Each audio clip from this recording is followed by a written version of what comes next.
Então, pessoal, vamos começar hoje a trabalhar aqui com inserções no banco de dados, integração com o MySQL.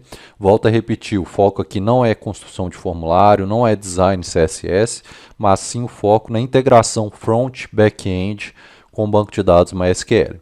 Então, já abri aqui o meu terminal e vou rodar o comando expo start Android para abrir aqui no nosso Android Studio.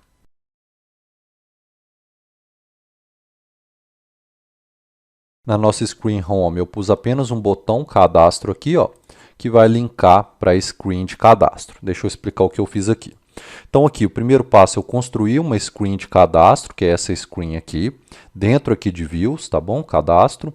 Para isso, aqui no index, dentro de views ainda, eu adicionei aqui, ó, import cadastro, foi um cadastro e exportei ela aqui.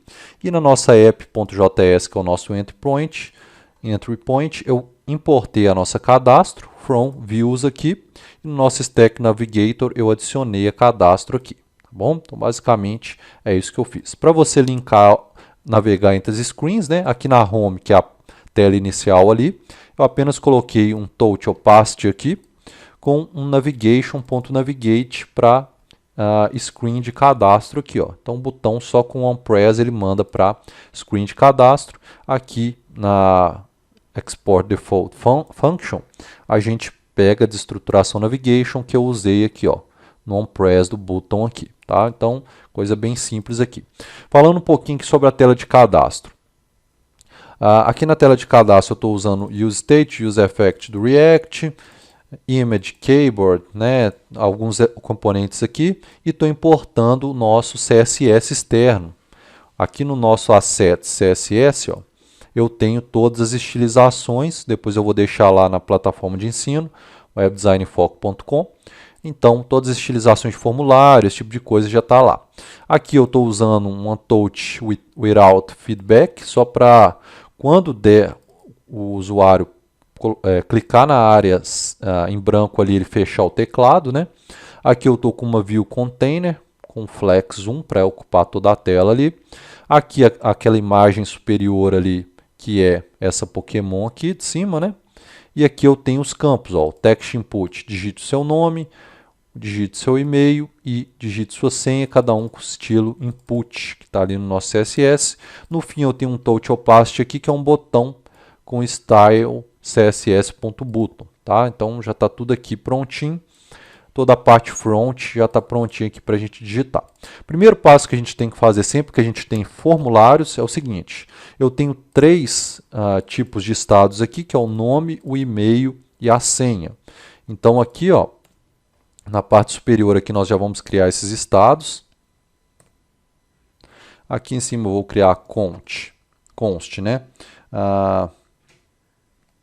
User, set user, que a princípio vai receber um useState null.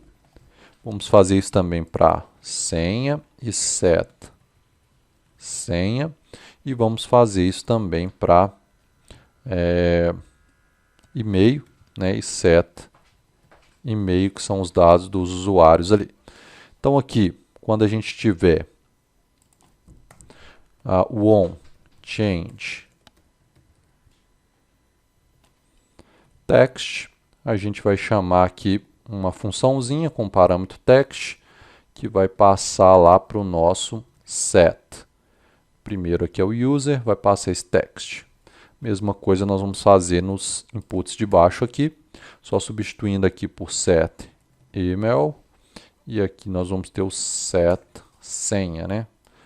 Vou colocar password, tá, pessoal? Só para ficar mais padronizado aqui, aqui em cima eu vou mudar para password. Set password. Então tem o set user, set password e set email aqui, tá? Então, à medida que forem digitando, para a gente testar aqui se está dando tudo certo, aqui em cima eu vou criar um text e vou imprimir aqui, ó, user tracinho email tracinho password. Vamos ver se já está pegando esses estados aqui. Então aqui se eu digitar Thiago, ele já está aparecendo o estado aqui. Se eu colocar webdesigninfoco@gmail.com, já está aparecendo ali. Senha 123 já está aparecendo ali. Então os status dos nossos inputs já estão todos sendo armazenados. Já posso deletar isso aqui. Então, moçada, o grande segredo da gente fazer a integração do front-end com o back-end é utilizar uma função assíncrona aqui, onde a gente consiga fazer uma requisição para o back-end. Então, vamos lá. Então, o primeiro passo aqui, ó, fora do nosso return, vou criar uma função que envia os dados do formulário para o back-end. Então, vamos lá, vamos criar uma função assíncrona, async function. Você pode colocar o nome que você quiser, eu vou colocar, por exemplo, cadastrar, ou coloque, por exemplo, register user. Tá? Então aqui eu tenho a minha funçãozinha. Vamos abrir aqui dentro. Ó. E aqui, pessoal, eu vou começar criando uma variável, por exemplo, com o nome de request ou req, aí que vocês decidem o nome aí. Uma requisição que a gente vai fazer para o nosso servidor, rex, e vou colocar assim, ó, await, fetch. Aqui a gente vai passar o URL que a gente deseja efetuar a nossa requisição. Como a gente está trabalhando localmente, normalmente o que acontece? Quando você está trabalhando já com o sistema em produção, você mandaria para um URL online, né? Então, webdesigninfoco.com e assim por diante. Então, URL online. Como a gente está trabalhando localmente, a gente vai utilizar o nosso IP local. Se você vier aqui no Expo, quando ele gera a imagem do servidor, ele também traz seu IP aqui, ó. Basta você copiar esses dados aqui, ó, seu IP. A gente joga aqui, ó, HTTP, o IP e a porta aí da sua máquina. Então, por exemplo, aqui a gente poderia ter uma rota create. Tá? Então, a rota do nosso servidor que a gente vai fazer a requisição seria essa com a rota create. Eu vou explicar isso mais para frente. Essa URL aqui, turma, como ela vai ser padrão aqui no nosso portal, a gente poderia colocar da seguinte maneira. Ó. Eu copio esses dados aqui. E aí, aqui dentro da nossa pastinha config, ó, config.json, eu poderia criar uma propriedade aqui, ó, URL root node, tá? Porque eu sei que é o URL padrão do node aqui, ó.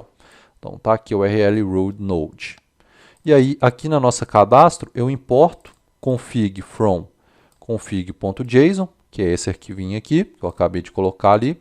E aqui, ó, eu colocarei da seguinte forma, ó, config.url root node mais create. Assim, se eu precisar utilizar essa URL em várias screens diferentes, eu já tenho a partir do arquivo config. Quando eu enviar isso para o modo produção, né, o app for para utilização real, basta eu alterar um arquivo que todas as minhas screens já receberão a URL nova. Tá bom? Então, essa aqui é uma boa prática da gente fazer. A API fetch, ela vai trazer alguns parâmetros aqui. Os principais que a gente utiliza é o método, que pode ser post, principalmente get. Vou trabalhar aqui com post. Vou colocar aqui os headers, que são os cabeçalhos. Aqui, normalmente a gente vai trabalhar os mais utilizados.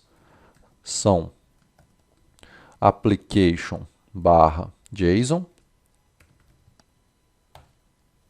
E vou colocar aqui também que o content type também vai ser application/JSON. E por fim, turma, um terceiro parâmetro que a gente utiliza muito aqui é o body, tá? E como a gente está trabalhando com JSON, a gente passa o JSON como uma string file. E aqui dentro a gente passa os parâmetros que a gente quer passar. Quais os parâmetros que a gente quer mandar lá para o back-end para cadastrar no banco de dados? Então a gente quer passar lá para o nosso back-end o nome do usuário. Então, vou colocar aqui, ó, por exemplo, nome user, e aí eu passo aqui, qual que é o que eu vou passar aqui vai ser o user, né? Vou colocar aqui name user. Vamos passar aqui, ó.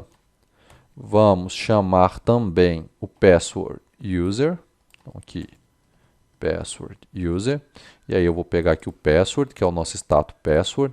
Lembra que quando a gente testou o app lá, já estava aparecendo, né? E preciso passar também o e-mail user. E aí eu vou passar aqui o nosso estado e-mail.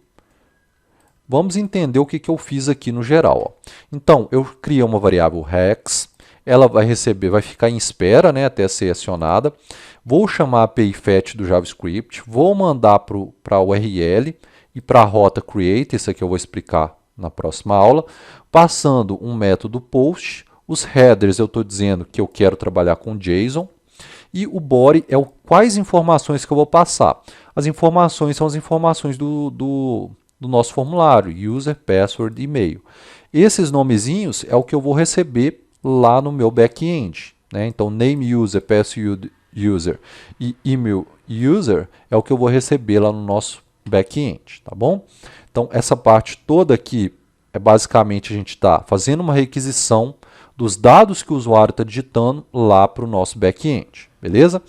Por fim, para a gente fechar essa parte do front, aqui no nosso Touch Opacity, que é o nosso button, a gente vai dizer o seguinte, ó, quando o usuário pressionar esse botão, eu quero que se chame aqui a funçãozinha que a gente tem aqui, ó, que é a funçãozinha registra user. Então, vamos chamar ela aqui, ó. Então, quando houver pressão ali no botão, quando o usuário clicar no botão, ele vai chamar essa funçãozinha. Se você vier aqui agora e no seu appzinho, apertar um RR para atualizar ele, vamos clicar aqui em cadastro, ó, e aí se eu digitar qualquer coisa aqui, ó, e mandar enviar, ele não vai enviar porque a gente só fez a parte front-end, a gente só está enviando a requisição. A gente ainda não fez o back-end que vai receber essa requisição, manipular essa requisição e dar uma resposta. Então ainda não tem nada aqui. Porém, se você quiser testar se a funçãozinha já está sendo chamada, você pode colocar apenas um console log aqui. Ó. Vamos ver aqui. Então, deixa eu apagar um pouquinho isso aqui. Eu vou colocar aqui, ó, console log. Essa função foi acionada. Vamos ver se ele vai acionar essa funçãozinha. Então, vou voltar aqui, ó, e vou clicar em enviar. Ó. Vamos ver aqui.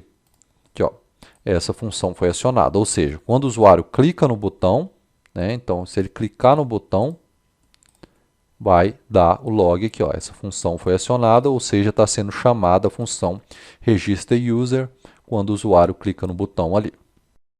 Acesse agora mesmo a nossa plataforma de ensino, webdesignfoco.com. Essa plataforma possui todos os códigos e explicações para a sua videoaula. Assim você aprende de forma mais fácil. Inscreva-se agora mesmo.